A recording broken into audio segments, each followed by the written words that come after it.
Hey there, comic book people. It may not be Halloween season, but that doesn't mean you can't still enjoy some stories that are written about this holiday. Let's talk about A Very Sunny Halloween that was written and drawn by Sonny Victor and published by Class Comics. This issue is an anthology book that has 3 different stories with a little mini story as well, and a super smoking hot narrator. The first story is titled Escape from the Kinky Killer. Boyfriends Reginald and Max are fooling around with each other. They're part of the Zeta Mega Phallus fraternity, and they're warned not to go to a forbidden home on the edges of campus, but obviously they do anyway. This is where they encounter a very Jason Voorhees type of character. However, this is a Class Comics title, so you know they're going to go in a completely different direction rather than being a slasher. I have to say personally, I like stories where a person is stuck in a wall, or in this case, a window, where their back portion is completely exposed, and you probably know exactly what I'm talking about. The second story is titled The Alien Abduction That I Secretly Enjoyed. The story is pretty much straightforward. It centers around the character of Mark, who's a truck driver, and he's abducted by some aliens that look similar to E.T. in my personal opinion. I'll leave it to your imagination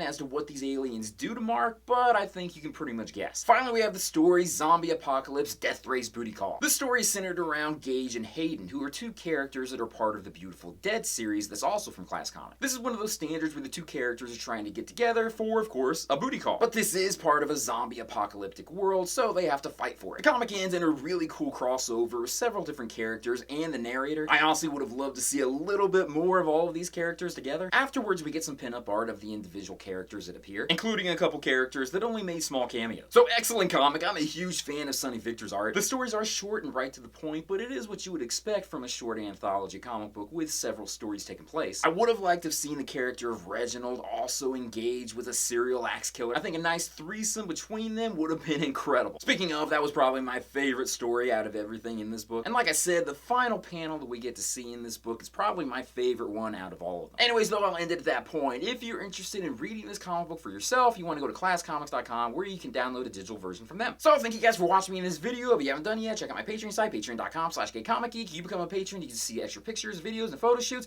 that I only show to patrons. Check it out, I'd really appreciate it. And with that, I'll join you guys with another video very soon. Peace, love, and I'll stay on. See you guys later. Peace.